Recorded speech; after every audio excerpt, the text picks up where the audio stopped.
Welcome to English classes. In this lesson we are going to discuss a very important topic. But before that we must ask ourselves. आज के class में हम लोग discuss करने जा रहे हैं एक बहुत ही इंपॉर्टेंट टॉपिक। लेकिन सबसे पहले हमें अपने आप से पूछना चाहिए, what do we really mean when we say we want to learn English. जब हम कहते हैं कि हमें इंग्लिश सीखना, हम इंग्लिश सीखना चाहते हैं, तो हमारा क्या मतलब होता है? हमारा मतलब होता है कि हमें इंग्लिश में पढ़ना, लिखना और बोलना आ जाए। ये मकसद है हमारा। तो इंग्लिश पढ़ने, लिखने और बोलने के लिए कौन सा सबसे इंपॉर्टेंट चीज है, किस चीज की जरूरत पड़ती है? वो है सेंटेंस। किसी भी जबान के सेंटेंस को अगर आप जानते हैं, सेंटेंसेस कैसे बनते हैं, अगर ये आप जानते हैं तो उस जबान का सीखना आपके लिए बहुत आसान हो जाएगा। इंग्लिश सीखना है अगर, तो इंग्लिश के सेंटेंसेस कैसे बनते हैं, सेंटेंस का स्ट्रक्चर क्या होता है, अगर ये आपके मन में रहेगा, अगर आप इसे अच्छी तरह से समझते हैं, तो आपके लिए इंग्लिश सीखना आसान हो जाएगा। आप आसानी से लिख भी सकते हैं, पढ़ भी सकते हैं और बोल भी सकते हैं। जी हाँ, आज का टॉपिक है how to make sentence. Sentence कैसे बनाएं? बहुत मुश्किल नहीं है। अगर हम किसी चीज़ के बेसिक्स, उसके राज को जान जाएं, उसके बेसिक पैटर्न को समझ जाएं, तो उतना मुश्किल नहीं होता। हर एक ज़बान में सेंटेंस बनाने का अपना एक बेसिक पैटर्न होता है। उसी पैटर्न के मुताबिक वो हजारों लाखों सेंटेंसेस बनाते हैं। ठीक इसी तरह से इंग्लिश का भी एक अपना बेसिक पैटर्न है, और उसी बेसिक पैटर्न पे तमाम सेंटेंसेस को बनाया जाता है। मिसाल के तौर पे समझें, जैसे उर्दू या हिंदी हम लोग कहते हैं, हमारी ज़बान वो, तो उसमें हमारा एक पैटर्न है। वो पैटर्न क्या है देखिए। जैसे मैं एक मामूली सा एक सेंटेंस कहता हूँ, मैं रोज़ाना स्कूल जाता हूँ। तो मैंने कहा मैं सबसे पहले, उसके बाद रोज़ाना, उसके बाद स्कूल, तब मैंने कहा जाता हूँ। इंग्लिश का क्या पैटर्न है? इंग्लिश में आप देखेंगे इसी सेंटेंस को हम कैसे कहते हैं, I go to school every day. अब यहां पे देखें कि ये आई सब्जेक्ट, ये सबसे पहले है, उसके बाद दूसरे नंबर पे वर्ब है यहां गो, जो कि उर्दू या हिंदी में सबसे आखिर में था। उसके बाद और जो इंफॉर्मेशन है वो डाला गया इसमें। कहाँ जाता हूँ? स्कूल जाता हूँ। कब जाते हैं भाई? डेली जाते हैं, रोज़ाना जाते हैं, वो बाद में। तो इंग्लिश का एक बेसिक पैटर्न हमें मिलता है, और वो पैटर्न है सब्जेक्ट, वर्ब एंड कंप्लीमेंट और ऑब्जेक्ट।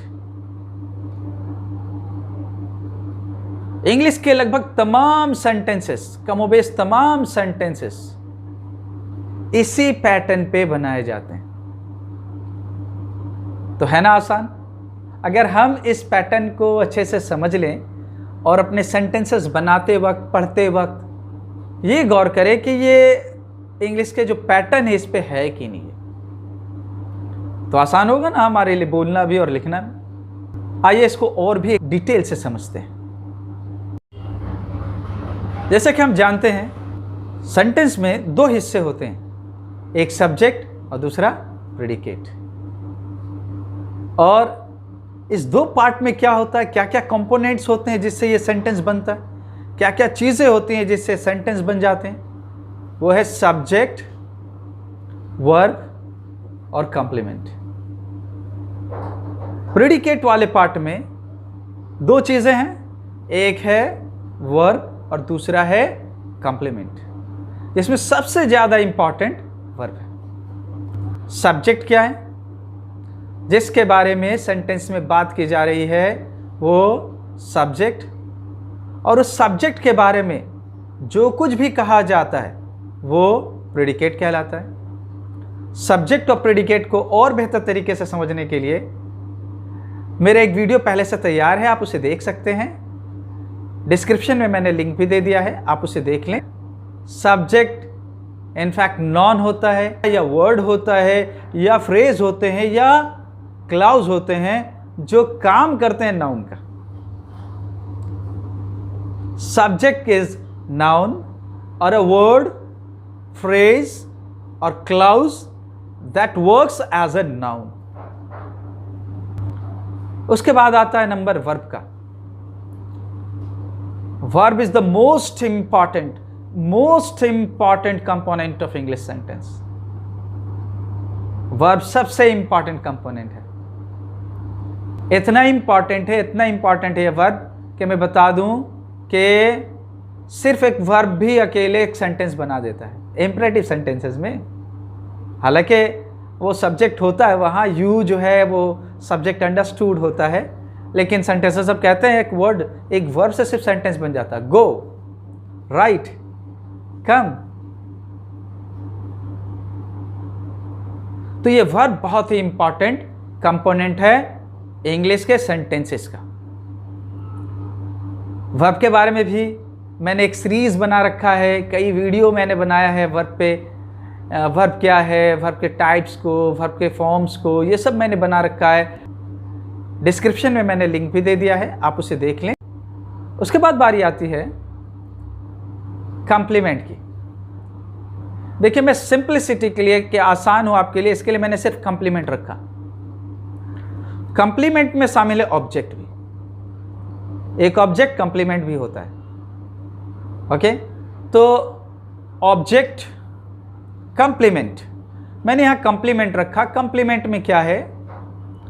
कॉम्प्लीमेंट में सब्जेक्ट या वर्ब से रिलेटेड बात को कंप्लीट करने के लिए, सेंटेंस को कंप्लीट करने के लिए जो कुछ भी इंफॉर्मेशन ऐड किया जाता है, जो कुछ भी और बातें उसमें जोड़ दी जाती हैं सेंटेंस को क्लियरिफाई करने के लिए, बात को मुकम्मल करने के लिए, वो तमाम चीज़ों को हम कॉम्प्लीमेंट कहते हैं। कॉम्प्लीमेंट नॉन होता है, एडजेक्टिव होता है, एडवर्ब होता है, एडवर्ब फ्रेज होते हैं, क्लॉजेस होते हैं। हालांकि मैंने जो क्लाउज कहा, क्लाउज का भी बेसिक पैटर्न वही होता है, सब्जेक्ट, वर्ब एंड कॉम्प्लीमेंट। बहरहाल और भी जो स्ट्रक्चर हैं, इसके स्ट्रक्चर के हिसाब से सेंटेंसेस जो है सिंपल, कम्प्लेक्स, कंपाउंड हो जाता है, वो बात की बात है। हम लोग इसके बारे में बात करेंगे और डिटेल से, लेकिन बेसिक स्ट्रक्चर यही रह जाता है सेंटेंस का, वो है subject, verb and complement. Look at these, इन्हें देखिए। क्या ये सेंटेंसेस हैं? नहीं, ये सेंटेंसेस नहीं है, क्योंकि इंग्लिश सेंटेंस का जो एक पैटर्न होता है सब्जेक्ट, वर्ब और कॉम्प्लीमेंट, उसके मुताबिक प्रॉपरली अरेंज्ड नहीं है। तो हमें इससे ये पता चलता है कि वर्ड्स को एक जगह जमा कर देने से सेंटेंस नहीं बन जाता। सेंटेंस बनाने के लिए हमें इन वर्ड्स को सब्जेक्ट, वर्ब और कॉम्प्लीमेंट के प्रॉपर ऑर्डर में सजाना पड़ता है, कुछ इस तरह से। The poor little boy sat in a corner.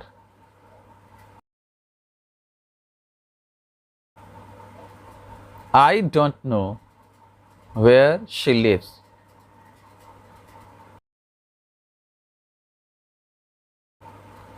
Online shopping is growing nowadays.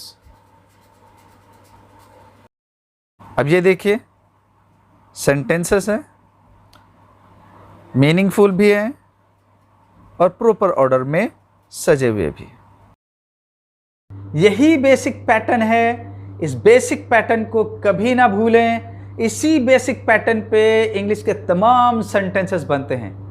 हमें जब कभी भी सेंटेंस बनाना हो, हमें गौर करना चाहिए कि हम इस बेसिक पैटर्न को फॉलो कर रहे हैं कि नहीं। सेंटेंस के इन्हीं 3 कंपोनेंट्स को सही तौर पे सजाने के लिए, सेंटेंसेस को बनाने के लिए हम ग्रामर के तमाम चीज़ों को पढ़ते हैं, हम पार्ट्स ऑफ स्पीच पढ़ते हैं, noun, pronoun, adjective, verb, adverb, preposition, conjunction, interjection and और क्या पढ़ते हैं, transformation and many things, voices, tense, ये तमाम चीज़ें हम पढ़ते हैं। मुझे उम्मीद है आपको बात समझ में आ गई होगी। All the best, thank you.